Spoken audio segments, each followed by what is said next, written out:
사랑의 하나님, 오늘도 우리에게 새로운 하루를 허락해 주시니 감사합니다.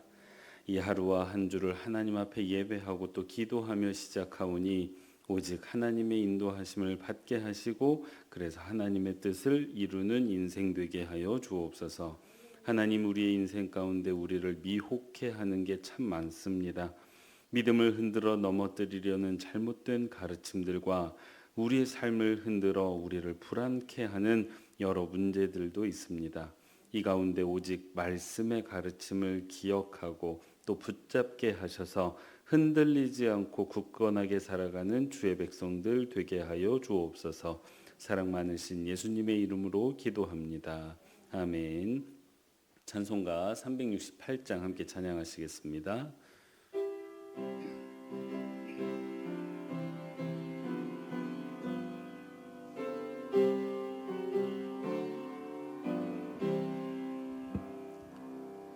주 예수여 은혜를 내려주사 곧 충만케 하옵소서.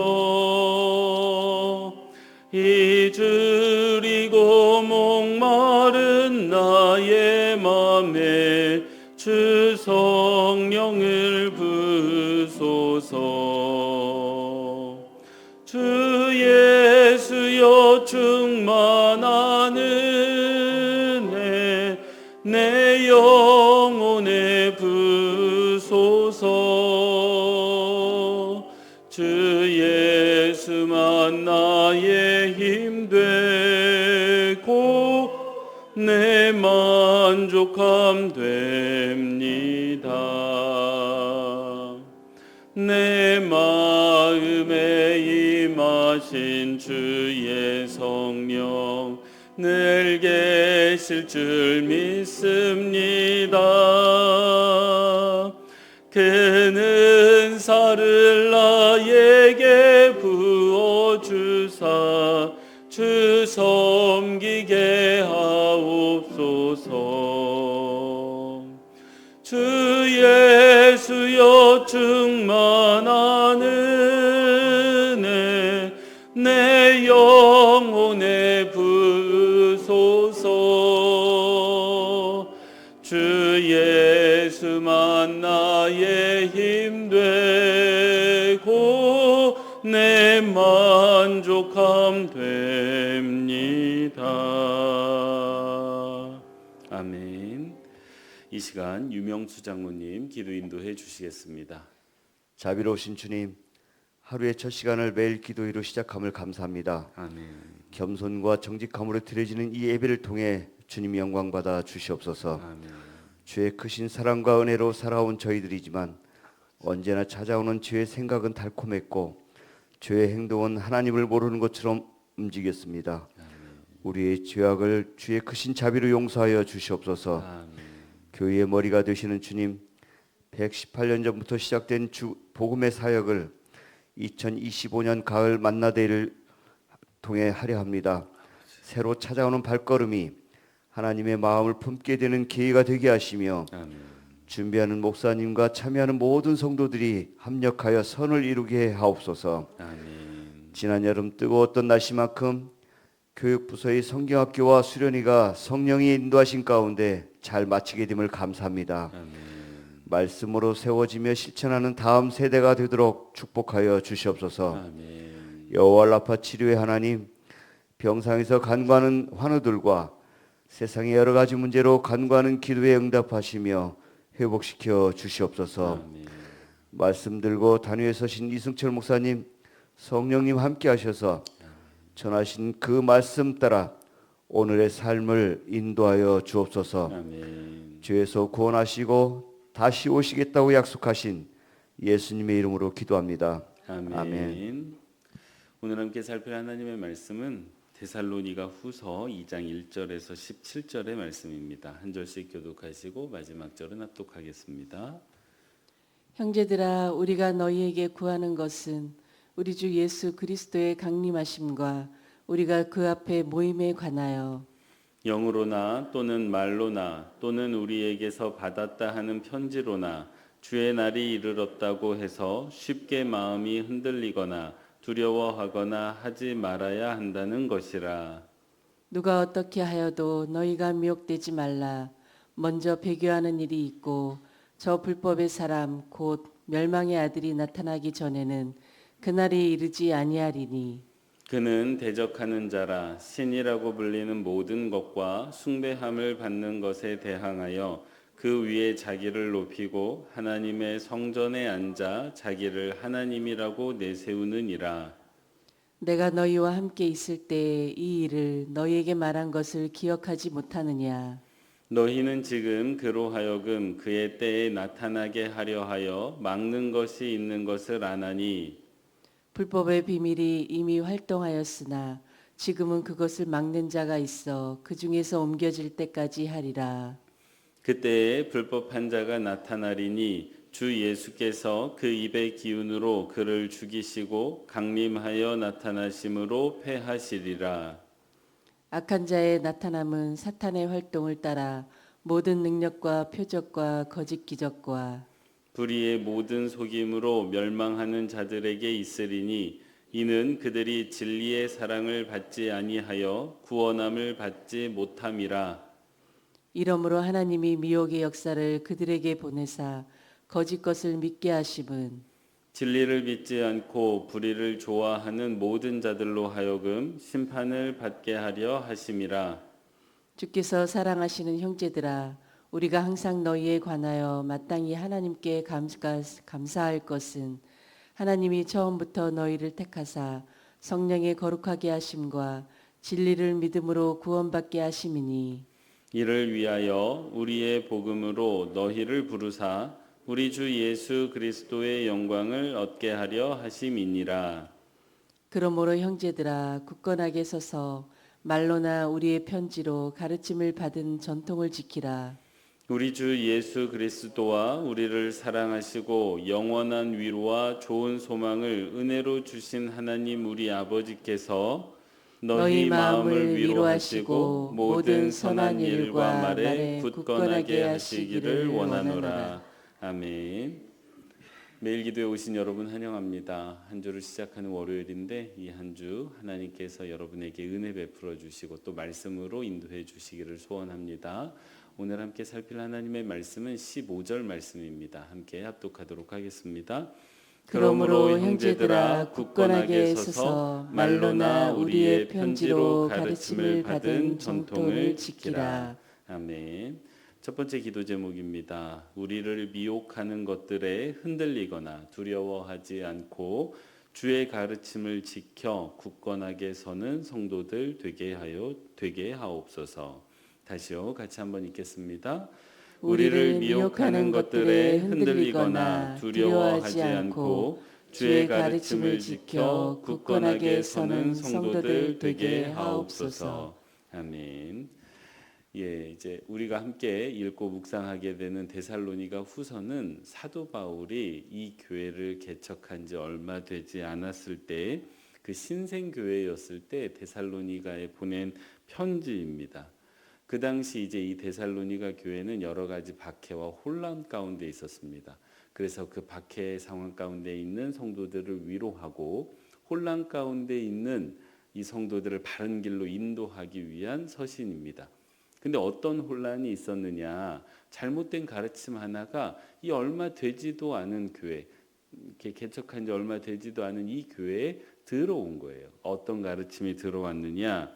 2절 말씀을 보면 주의 날이 이르렀다라고 되어져 있습니다. 그러니까 주의 날이 이르렀다라고 가르치는 사람들이 있었던 겁니다. 교회가 바르게 건강하게 서기도 전에 주님께서 이미 재림하셨고 이미 심판하시는 그 날이 이르렀다, 이미 지나갔다라고 과거형이에요. 이제 온다는 게 아니고 이미 왔다. 그래서 이미 지나갔다라고 가르치는 사람들이 생겨난 것입니다. 이 이야기를 들은 성도들의 마음이 어땠을까요? 그 2절 말씀을 보면 후반절에 이런 말씀이 있습니다. 쉽게 마음이 흔들리거나 두려워하거나 하지 말아야 한다라고 이야기하고 있는데, 저렇게 이야기하고 있는 사도 바울의 모습을 보아 그 당시 데살로니가 교인들이 어떻게 하고 있었다는 걸 알게 됩니까? 흔들리고 있었어요. 그리고 두려워하고 있었습니다. 왜 그랬을까요? 생각해 보면 너무 당연합니다. 이제 사도 바울을 만나서 그 데살로니가 성도들이 이제 복음을 받아들여서 무엇을 기대하고 있었겠습니까? 주의 날이 오기를 기다리고 있었던 거예요. 그래서 그 주의 날이 오면 나도 구원을 받고 내 가족도 구원을 받을 거다라고 믿고 있었는데, 어느 날 어떤 사람들이 오더니 뭐라고 말합니까? 주의 날이 이미 지나갔다는 거예요. 그러면 뭐가 됩니까? 나는 구원을 받은 거예요? 못 받은 거예요? 구원을 못 받은 게 됩니다. 그 이미 지나가 버린 게 돼요. 그리고 내가 사랑하는 가족들은 어떻게 됩니까? 그 가족들도 구원을 못 받은 게 됩니다. 당연히 두려워지겠죠. 당연히 불안해졌을 것입니다. 그런데 이 두려움이 데살로니가 교회에 퍼졌을 때, 두려움이 사람들에게 퍼지면 일상의 삶이 망가지기 마련입니다. 여러분 생각해 보시면 아실 거예요. 우리 삶 가운데 어떤 두려움이 생기면요, 그건 마음으로 끝나지 않습니다. 일상의 삶을 살아가지 못하게 해요. 같은 현상이 데살로니가 교회에 발생했습니다.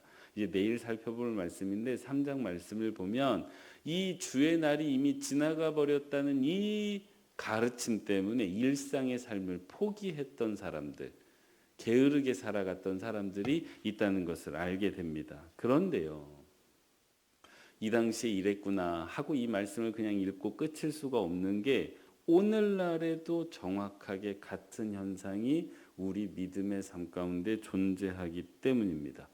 오늘날에도 이렇게 잘못된 종말론에 기초한 가르침을 전하는 사람들이 있습니다. 대표적인 게 요즘 문제가 되고 있는 통일교와 신천지지요. 신천지가 어떻게 가르칩니까? 14만 4천 명 안에 들어와야 된다라고 사람들을 두렵게 했어요. 이 두렵게 만드는 겁니다. 14만 4천 명이라는 숫자를 한정 지으면요, 그 안에 들어가야 될 것 같거든요. 그래서 그 안에 들어가지 못하면 너는 구원받지 못한다고 가르치니까 이 이야기를 들은 사람들이 두려워진 것입니다. 그래서 거기에 빠지게 되죠. 여러분 통일교에 대해서 잘 모르시죠? 제가 예전에 통일교회 원리강론이라고, 그 통일교회 경전입니다. 이거에 대해서 이제 좀 공부하고 또 이렇게 글도 쓰고 했던 적이 있어요. 거기서 뭐라고 가르치는 줄 아십니까? 예수 그리스도의 구원 사역이 실패했다고 가르쳐요. 그래서 문선명이 14살 때 예수 그리스도가 찾아왔다라고 그렇게 가르칩니다. 그래서 울면서 3번 절에서 제발 내가 실패한 그 구원의 사역을 이 땅에서 네가 좀 이뤄달라, 이렇게 자기에게 부탁했다라고 가르쳐요. 그러니까 예수 그리스도를 믿는 사람들이 그 이야기를 들으면 내 믿음이 잘못됐나? 예수 그리스도만 믿어서는 안 되나? 문선명도 믿어야 돼. 이렇게 되는 겁니다. 모든 이단의 실체는 사람의 마음에 두려움을 심는 것으로 시작해요. 그러니까 그 두려움에 기초해서 믿게 만드는 것입니다. 더군다나 우리가 살아가는 세상에서 지금 전쟁도 벌어지고 있고 여러 가지 기상으로 인한 재난도 벌어지고 있기 때문에 이거 정말 마지막 때가 되었나 하는 두려움을 건강한 신앙과 건강한 믿음을 가진 우리들도 가지고 있습니다. 그런 두려움을요, 그곳을 틈타고 그곳을 파고들지요. 이런 우리들에게 사도 바울이 오늘 말씀을 통해서 이런 시대를 살아가고 있는 우리들에게 3가지를 권면하고 있습니다. 첫 번째, 3절 말씀을 보면 미혹되지 말라고 말씀을 합니다. 근데 여러분 여기서 미혹이라는 단어에 주목할 필요가 있어요. 이 신약 성경에서 이 미혹이라는 단어가 딱 3번 사용이 되는데, 오늘 사용된 곳을 빼면 2번, 로마서 7장 11절과 고린도 후서 11장 3절에서 사용이 됩니다. 그런데 고린도 후서 11장 3절에서는 뱀이 여자를 미혹했다라고 표현할 때 한 번 쓰이고요. 로마서 7장 11절에서는 죄가 계명을 바탕으로 우리를 미혹한다라고 할 때 쓰여져 있어요. 근데 이 2가지 말씀, 고린도 후서 11장 3절과 로마서 7장 11절에는 딱 한 가지 공통점이 있어요. 그게 뭐냐면 하나님의 말씀을 기초로 미혹한다는 사실이에요. 여러분 이거 잘 기억하셔야 됩니다. 뱀이 여자를 미혹할 때 어떤 걸로 미혹했냐면 하나님이 하신 말씀을 기초로 미혹합니다. 따먹지 말라고 말씀하셨지? 그게 맞아? 로마서 7장 11절에서도요. 말씀을 기초로 미혹한다라고 되어져 있어요. 이거는 예수님이 시험 받으시는 장면 마태복음 4장을 보면 정확하게 드러나는데 사탄이 예수님을 유혹할 때 이렇게 유혹합니다. 여러분 잘 아시는 거 돌을 떡으로 만드는 거 그 말씀 앞에 뭐가 붙어 있냐면요. 네가 만일 하나님의 아들이어든 돌을 떡으로 만들어라라고 되어져 있어요. 근데 그 직전에 하나님이 뭐라고 말씀하셨냐면 주님을 향해서 이는 내가 사랑하는 아들이다라고 세상에 소리쳤어요. 근데 사단이 그걸 어떻게 바꾸느냐? 네가 만일 하나님의 아들이어든 의심하게 만드는 거예요. 하나님의 말씀을 기초로 해서 미혹합니다. 이게 악한 영의 실체예요. 주님께서 그 돌을 떡으로 만드는 걸 거절하신 게 아니에요. 당연히 그것도 거절하신 거지만 그에 앞서서 하나님의 말씀을 의심하게 하는 사단을 물리쳐 버리신 것입니다. 이게 주님 의심 사건의 본질이에요. 사랑하는 성도 여러분, 우리를 미혹하고 두렵게 하고 불안하게 하는 미혹의 실체를 알려드릴 겁니다. 그게 뭐냐면 첫 번째, 하나님의 말씀과 사랑에 기초한다는 거예요. 악한 영이 넘어뜨리려고 하는 사람은 하나님의 은혜를 받았고 하나님의 말씀을 받은 사람입니다. 말씀도 받지 않았고 은혜도 받지 않은 사람은요, 알아서 잘 걸어가고 있기 때문에 사단의 기준으로 보면 굳이 넘어뜨릴 이유가 없습니다. 사단이 미혹하는 대상은 하나님의 말씀을 받은 사람을 대상으로, 즉 누구를 대상으로? 우리를 대상으로요. 지금 말씀을 나누고 있는 우리가 사탄의 대상입니다. 사탄의 타겟이에요. 예배를 꿈꾸지도 않고 생각하지도 않고 말씀을 살피지도 않는 사람은 굳이 미혹할 필요도 없습니다. 그럼 어떻게 시험합니까? 말씀과 사랑을 의심하게 해요. 하나님이 나를 사랑한다라고 말씀하셨는데 그 말씀이 있는 사람에게 하나님이 너를 사랑하시는 게 맞아? 너는 사랑받을 만한 사람 맞아? 그래서 우리 마음에 이런 걸 심죠. 내가 이렇게 부족한데 하나님이 나를 사랑하실까? 내가 하나님 앞에 장로의 직분을 받았고 권사의 직분을 받았고 집사의 직분을 받았는데 이렇게 봉사도 하지 못하고 이렇게 부족하기만 한 나를 하나님이 인정하실까? 나는 헌금도 많이 하지 못하고 헌신도 많이 하지 못했는데 하나님이 나를 사랑하실까? 제가 방금 드린 이 이야기들은 제가 신방하면서 성도님들께 숱하게 들은 이야기입니다. 그렇게 미혹하고 있습니다. 하나님께 받은 말씀을 의심하게 하고 하나님께 받은 사랑을 의심하게 합니다. 사탄의 특징이에요. 그러면 어떻게 됩니까? 우리 마음에 두려움이 생기고 흔들림이 생겨요. 그러면 사단의 전략의 절반이 성공했습니다. 그럼 그 이후에 사단이 어떻게 하느냐? 잘못된 해결 방법을 전해요. 선악과를 따먹는 거, 돌을 떡으로 만드는 거, 문선명을 믿게 하는 거, 이만희를 믿게 하는 거, 이런 것들이 전부 잘못된 해결책이에요. 그거를 믿게 해서 넘어뜨리게 합니다.